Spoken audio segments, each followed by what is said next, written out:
Damdamin parang may matang nakamasid sa kanya. Nang dumating ang dapit hapon, napagod si Andres at naupo sa tabi ng isang malinaw na sapa. Doon niya nakita ang isang dalagang napakaganda, maputi ang balat, mahaba ang buhok, at ang mga matay kumikislap na parang bituin. Isang ngiti lamang ang ibinigay nito, ngunit sapat na iyon upang mapatigil ang tibok ng kanyang puso. Hindi niya alam na ang dalagang iyon ay isang engkanto, at sa unang pagkikita pa lamang, may kung anong pagkagusto ng nabuo sa pagitan nila. At dito nagsimula ang kwento ni Andres sa Samar, isang kwentong hindi niya kailanman inasahan. Kinabukasan, nagising si Andres sa ilalim ng isang punong balete. Hindi niya maalala kung paano siya nakatulog doon, ngunit sariwa pa rin sa kanyang isipan ang mukha ng dalagang nakita niya kagabi. Ang ngiti nito'y tila baon sa kanyang puso. Habang siya'y naglalakad pabalik sa sapa, muli niyang narinig ang mahinang tawanan na parang hangin. Doon, sa parehong lugar, nakita niya muli ang dalaga. Ngayong umaga, lalo itong nagningning, parang hindi tao ang kanyang anyo.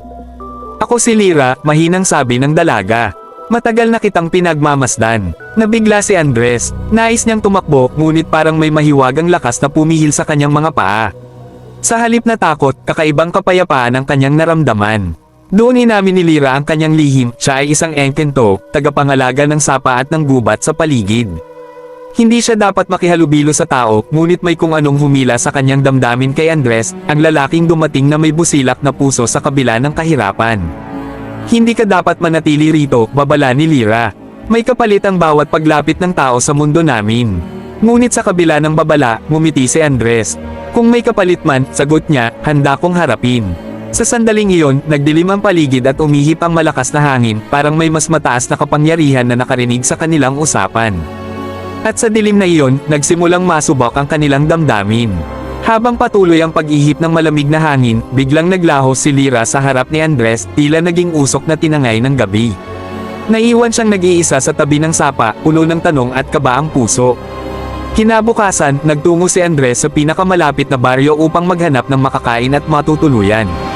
Doon niya nakilala ang matatandang sina Lolo Isko at Aling Sabel, na agad napansin ang kakaibang aura na bumabalot sa kanya.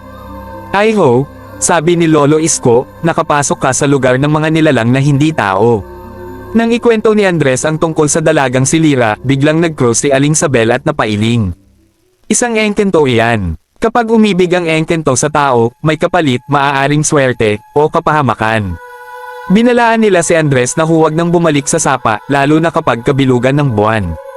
Maraming lalaki raw ang nawala roon matapos umibig sa isang nilalang ng kabilang daigdig. Ngunit sa kabila ng takot, hindi mapigil ni Andres ang kanyang damdamin. Sa gabing iyon, sa ilalim ng maliwanag na buwan, muli siyang bumalik sa sapa, bitbit ang tapang at pag-ibig na hindi niya maipaliwanag.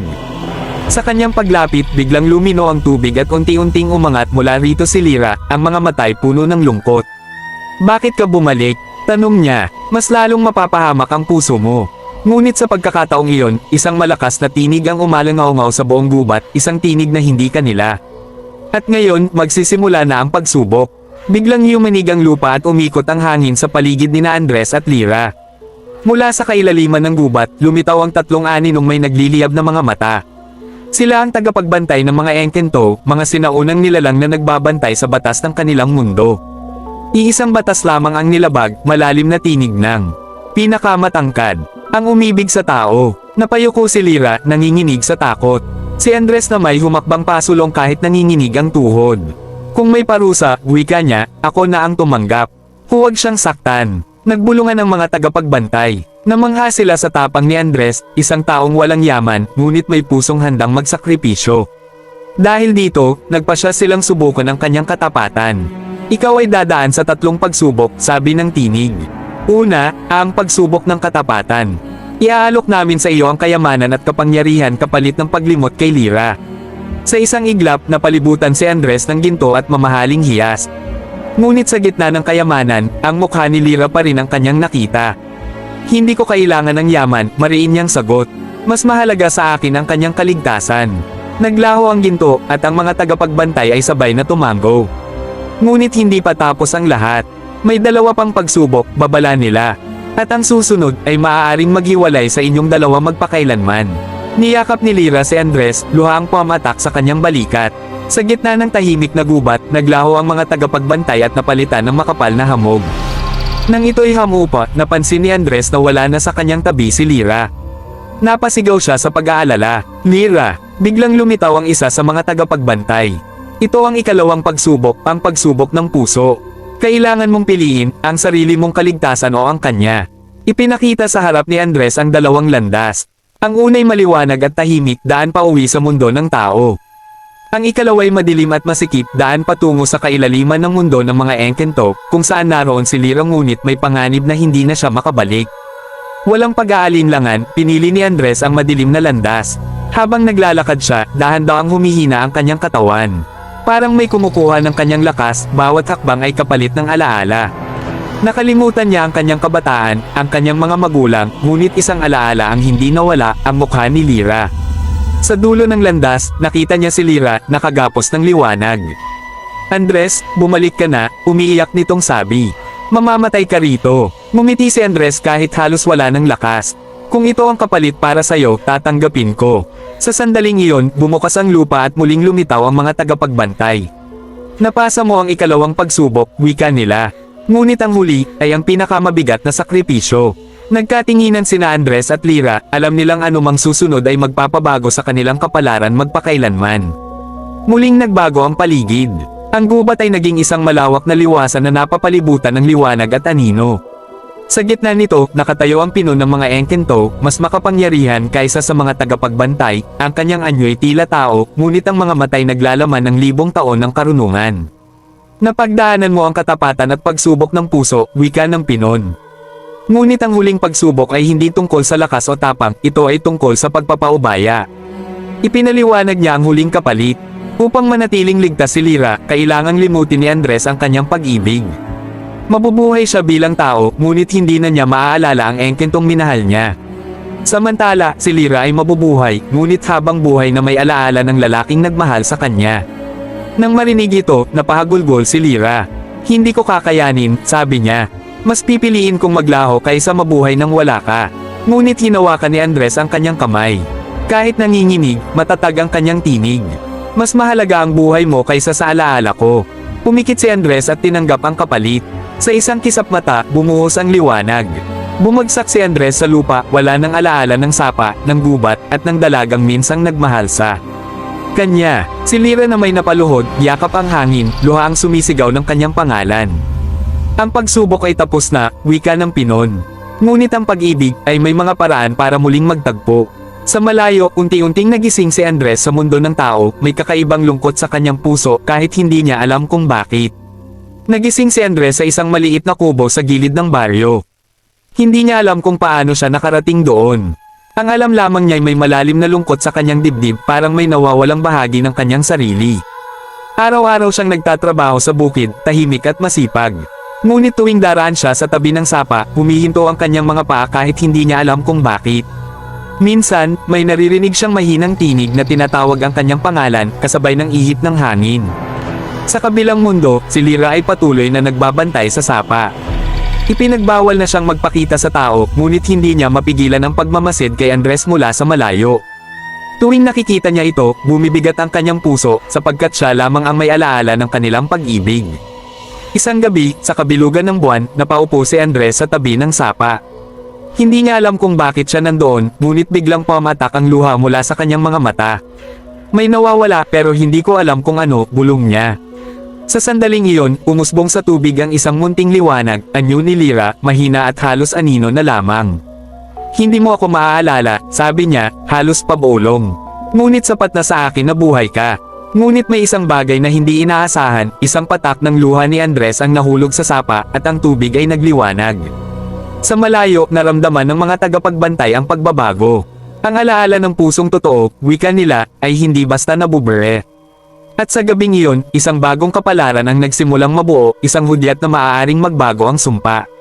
Sa bawat gabing bumabalik si Andres sa tabi ng sapa, lalong lumalakas ang kakaibang damdamin sa kanyang dibdib. Hindi niya maipaliwanag kung bakit tila may hinihintay siyang hindi niya kilala. Ang mga panaginip niya'y puno ng liwanag, gubat, at isang babaeng umiiyak habang tinatawag ang kanyang pangalan. Samantala, napansin ng pinon ng mga engkento na humihina ang bisa ng kapalit.